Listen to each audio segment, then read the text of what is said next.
Giovanni, ¿cómo amanece Washington? ¿Qué se está hablando por allí hoy? ¿En qué sigue lo de Irán y Estados Unidos?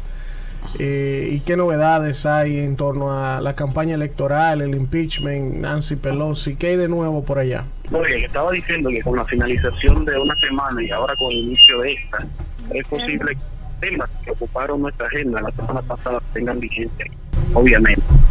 Yo podría resumir estos aspectos que fueron de mucho interés en la semana pasada. Primero, lo primero es el tema de Irán y los Estados Unidos todavía continúa, especialmente todo aquello relacionado a los bombardeos que se hicieron desde Irán y específicamente el aspecto sobre el derribamiento de un avión comercial, un avión civil por parte de las autoridades de Irán. Esto todavía va a tener mucho auge, mucho para conversar en los Estados Unidos en esta semana y probablemente se siga tratando en los medios de comunicación.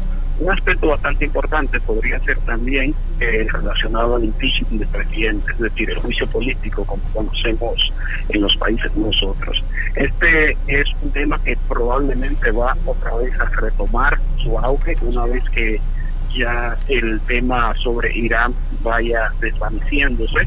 Entonces van a retomar esto que nunca lo pusieron en pausa, siempre estuvieron ahí, independientemente del asunto de Irán. Obviamente el Congreso de los Estados Unidos, especialmente la Cámara de Representantes, estaba muy molesta con el presidente con relación a Irán porque sintieron que no los tomaron en cuenta a la hora de tomar la decisión de eliminar a Soleimani, al general Irán.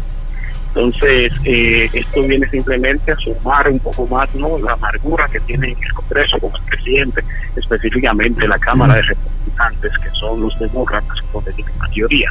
En este caso, entiendo que esto lo que viene a sumar a todo o viene a traer un caldo definitivo para todo esto con relación al impeachment.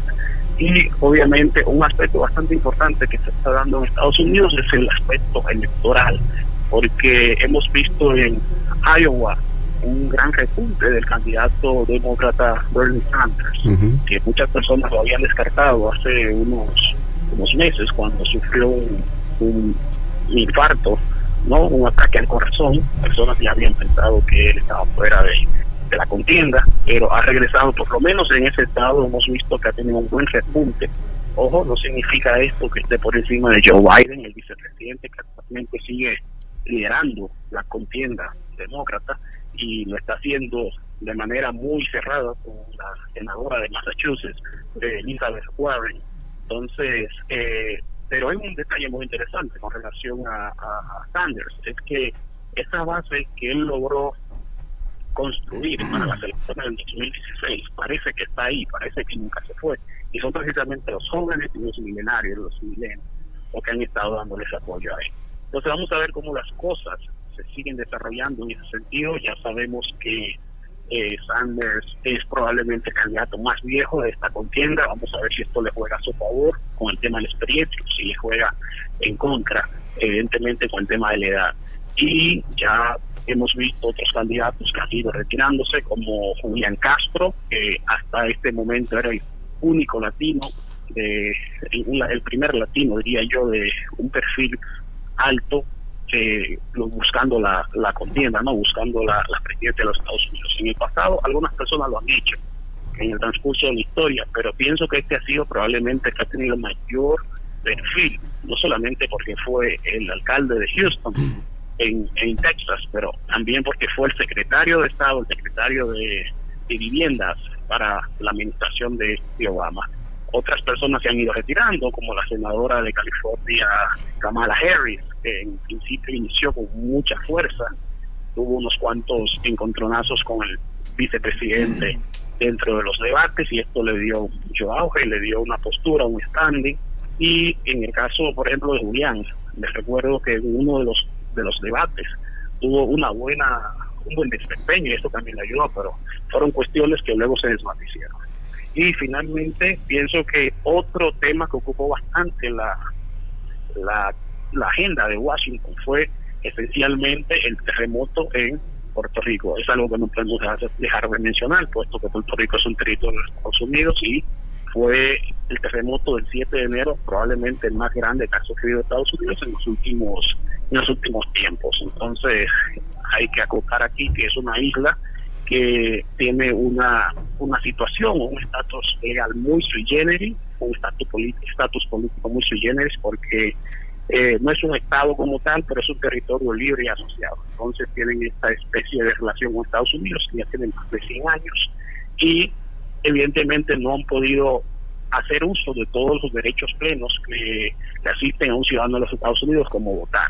Entonces esa es solo una de las cosas que pueden estar jugando en contra de Puerto Rico históricamente. Y evidentemente también está el aspecto de que tiene una crisis económica de aproximadamente 10 años precediendo a ese huracán del 2017, el huracán María, que fue desastroso, fue impactante. Ya ellos venían con 10 años de crisis económica, una deuda impagable básicamente, que lo que estaríamos buscando es que algún presidente decida hacer una condonación o entrar en un proceso de negociación con los tenedores de estos fondos, de esta deuda, ¿no? Y luego entonces viene este terremoto terrible, especialmente en la parte del sur de los estados de Puerto Rico. Y entonces ya aquí viene una demanda de mayor flujo de fondos, especialmente los fondos que fueron asignados para la recuperación del huracán María, que no llegaron en ese momento y que todavía se mantienen bajando con bastante lentitud. Entonces ahora se suma este desastre del terremoto, que también va a requerir una mayor ayuda financiera. El presidente de Estados Unidos ha reaccionado, ha declarado el estado de emergencia, y en ese sentido pienso que en esta ocasión los puertorriqueños que no tienen una queja tan pública como la tuvieron con el presidente en el pasado por su inacción, ¿no? Pero igual es mucho lo que hace falta y no es suficiente lo que se está haciendo. Así es, Giovanni, buenos días. Gracias por compartir todo este vistazo desde Washington, D.C. en tu mañana. Te habla Víctor Villanueva. Viendo un placer igual, viendo la palestra de temas que nos tratas, hay un acotamiento que me llama a la atención, y es en qué momento en esta disputa del proceso del impeachment, en qué momento se entiende que la Cámara de Representantes vía Nancy Pelosi apoderará a la Cámara de Senadores, al Senado de los Estados Unidos, y qué de esto en cuanto a la intención del presidente Trump de judicializar el impedimento de que ese paso de apoderamiento a la Cámara del Senado se concrete.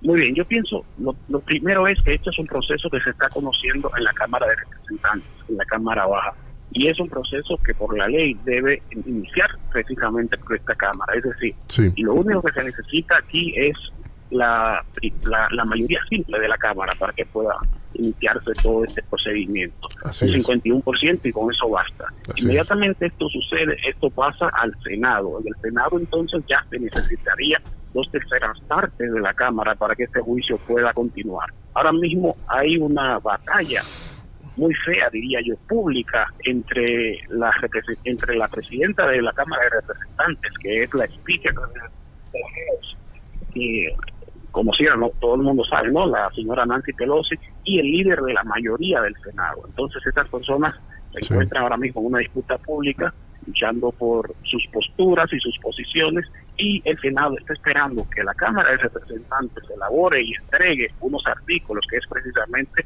cuando entrega el proceso, ¿no? Y hace la transferencia de la Cámara de Representantes a la Cámara del Senado. Pero cuando eso suceda, se va a dar un proceso muy bonito, desde el punto de vista, diría yo, de la separación de los poderes, desde el punto de vista de los pesos y contrapesos, y de la judicialización del mismo proceso. Porque cuando esté en el Senado, entonces los senadores fungen como jurado, y un grupo de la Cámara de Representantes entonces hacen las funciones de fiscales. Y este proceso es presidido precisamente por el presidente de la Suprema Corte de Justicia, de la Corte Suprema de los Estados Unidos. Evidentemente eso no descarta la politización, porque sabemos que los jueces de la Suprema Corte de los Estados Unidos son elegidos políticamente en Estados Unidos. Entonces eso es un punto destacar. Así es. Ray. Gracias, Giovanni, por este panorama desde Washington. Ray González te habla de este lado. Es cierto, Encantado. igual. Es cierto que Nancy Pelosi, junto a los demócratas en la Cámara Baja, sometió una resolución para limitar los poderes militares del presidente Donald Trump debido a estas respuestas que ha dado bastante bélicas a Irán. Esto se ha tomado en la población norteamericana como una especie de retaliación política entre los demócratas y los republicanos. Sin embargo, el Senado republicano, comandado por de mayoría republicana, dice que cuando la resolución pase de la Cámara Baja al Senado, que aprobaría inmediatamente esta resolución, aún así siendo de mayoría republicana, para poder limitar esos poderes militares que tiene el presidente de la República. ¿Cómo ha tomado esto la sociedad norteamericana en medio de una campaña política de reelección del presidente Donald Trump? Yo pienso que tenemos que poner cada cosa en su lugar. El presidente de los Estados Unidos ganó las elecciones a través de la boleta del Partido Republicano. Sin lugar a dudas, para nadie es esto extraño. El presidente de los Estados Unidos tiene también sus propios adversarios en el Partido Republicano. Es decir, no cae todo bien en el Partido Republicano por una razón muy sencilla. Es un antisistema, es una persona que es anti-establishment y esta persona trata de luchar contra todo el sistema que encontró, ¿no?